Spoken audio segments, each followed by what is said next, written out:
Bismillah, Assalamualaikum warahmatullahi wabarakatuh. Hamdan katsiran tayyiban mubarakan fih kama yuhibbu rabbuna wa yarda. Eh, Nama saya Muhammad Rahman dari Prodi Pendidikan Agama Islam semester 4. Saya akan mempresentasikan PPT saya dari judul Analisis Rasional Instrumen Uji Taraf Kesukaran, Daya Beda, dan Daya Kecoh.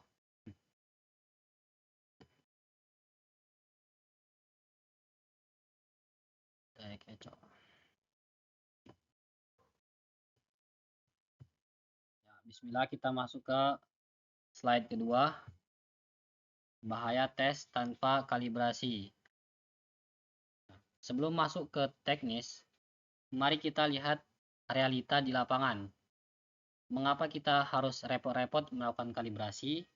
Karena ada bahaya besar di balik tes yang tidak teruji. Seringkali kita menemui praktik berisiko, di mana soal diambil langsung dari buku teks tanpa telaah mendalam.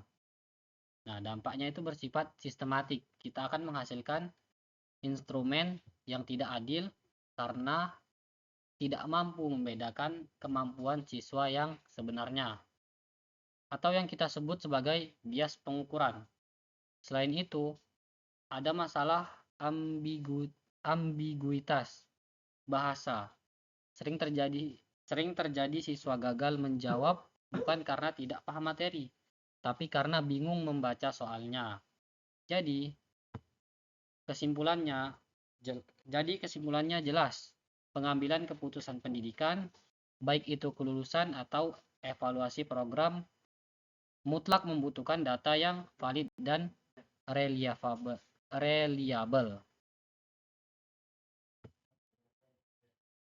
Kemudian slide selanjutnya, slide yang ketiga. Mesin penggerak evaluasi 2 fase analisis. Yang di kiri, analisis rasional atau kualitatif. Yang di kanan, analisis empirik atau kuantitatif. Nah, yang di kiri, analisis rasional, itu yang pertama, pretest sebelum diujikan. Kemudian yang kedua, substansi, konstruksi, dan bahasa. Adapun yang di sebelah kanan, ya. Kemudian yang ketiga, panel ahli atau diskusi moderator. Kemudian yang keempat, validitas isi dan validitas konstruk. Kemudian slide yang di kanan, post test setelah uji coba lapangan. Kemudian yang kedua, karakteristik teknis dan statistik butir soal. Kemudian berbasis respon peserta didik. Kemudian yang terakhir, taraf kesukaran, daya beda, dan daya kecoh. Lalu bagaimana cara kerjanya? Kita memiliki 2 fase utama sebagai mesin penggerak evaluasi kita.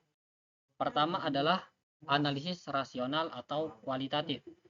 Ini dilakukan sebelum tes diujikan atau pretest. Fokusnya adalah pada substansi, konstruksi, dan bahasa. Siapa aktornya? Para panel ahli yang melakukan diskusi moderator untuk memastikan validitas isi dan konstruk. Kedua adalah analisis empirik atau kuantitatif. Ini dilakukan setelah uji coba lapangan atau post test. Di sini kita bicara angka dan data teknis berdasarkan respon nyata peserta didik. Output utamanya adalah data mengenai taraf kesukaran, daya beda, dan daya kecoh soal. Kedua fase ini harus berjalan beriringan untuk menjamin kualitas instrumen. Inilah kita masuk ke slide yang keempat.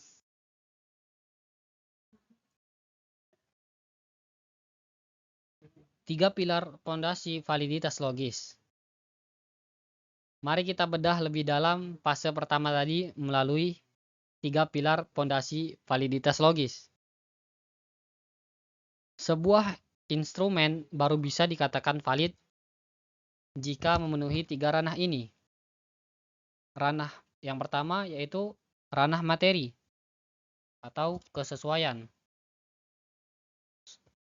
Soal wajib selaras dengan indikator kompetensi dan tingkat kesulitannya harus sesuai dengan jenjang kelas siswa.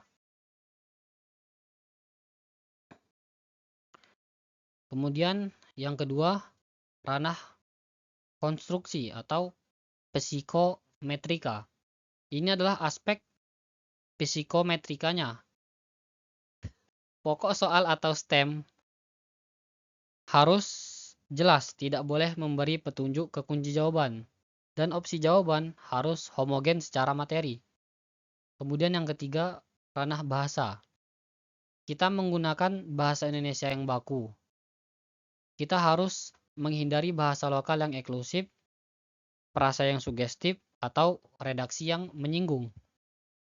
Semua ini dikontrol melalui teknik panel ahli untuk meminimalisasi bias subjektif dari si penulis soal. Kita masuk ke slide yang kelima, mengukur taraf kesukaran atau difficulty index.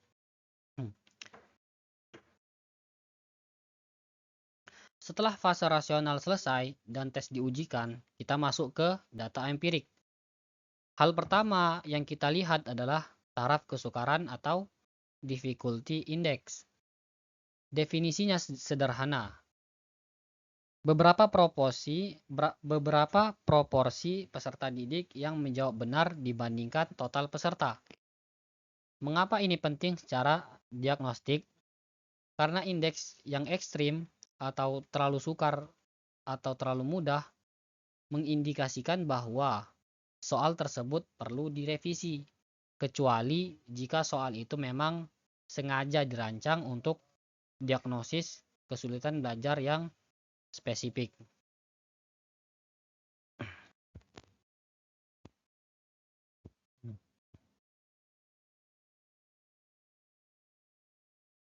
Slide yang keenam, keseimbangan ekosistem perangkat tes. Dalam satu perangkat tes, kita tidak boleh hanya memiliki soal mudah saja atau sukar saja. Kita butuh ekosistem yang seimbang. Nah, idealnya kita mengikuti distribusi normal 25%. Kita mengikuti distribusi normal 25% soal sukar untuk mengidentifikasi kelompok high achievers. 50% soal sedang untuk mengukur pencapaian standar mayoritas siswa. Kemudian 25% soal mudah untuk membangun kepercayaan diri awal siswa dan mencegah mereka putus asa di awal ujian. Keseimbangan ini memastikan hasil evaluasi memetakan presentasi belajar sesungguhnya tanpa memicu frustasi massal. Nah, jadi harus seimbang ketika mengadakan tes.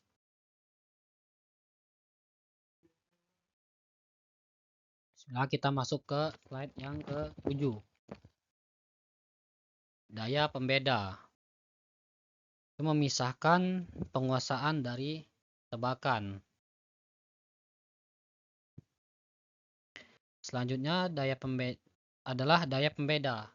Prinsip dasarnya adalah kemampuan soal membedakan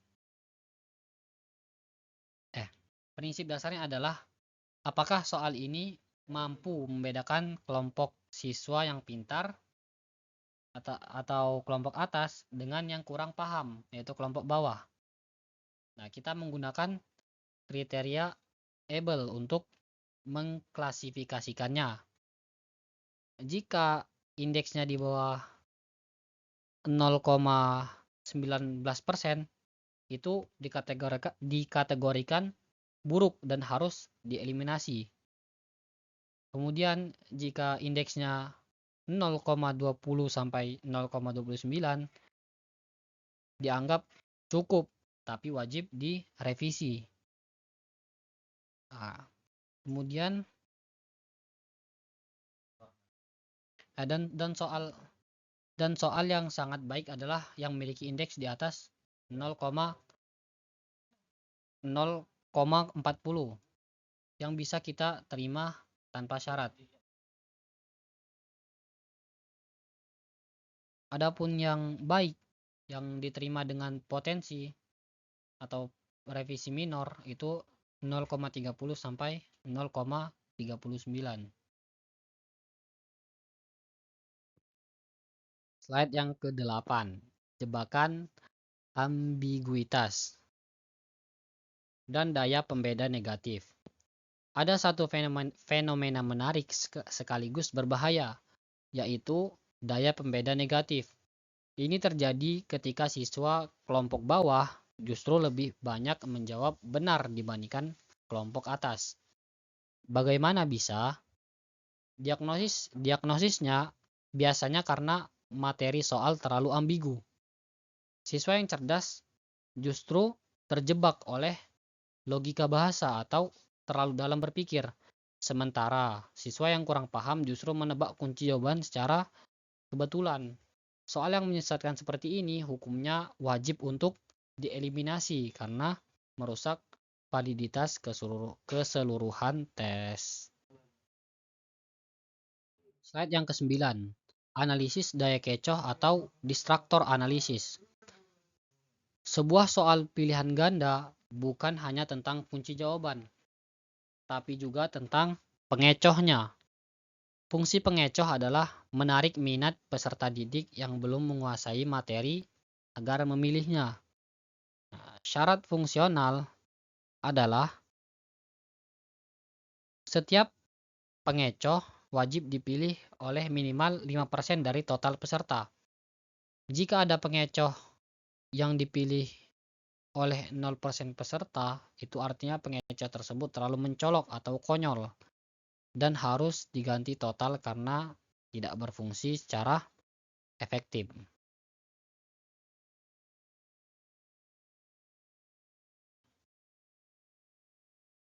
Kemudian yang slide yang ke-10, anatomi butir soal sempurna. Jika kita gabungkan semua teori tadi, inilah anatomi butir soal sempurna. Sebuah soal ideal memiliki validitas logis yaitu 100% materi konstruksi bahasa selaras. Taraf kesukaran yang berada tepat di zona sedang sekitar 0,5, 50, daya pembeda yang sangat diskriminatif dan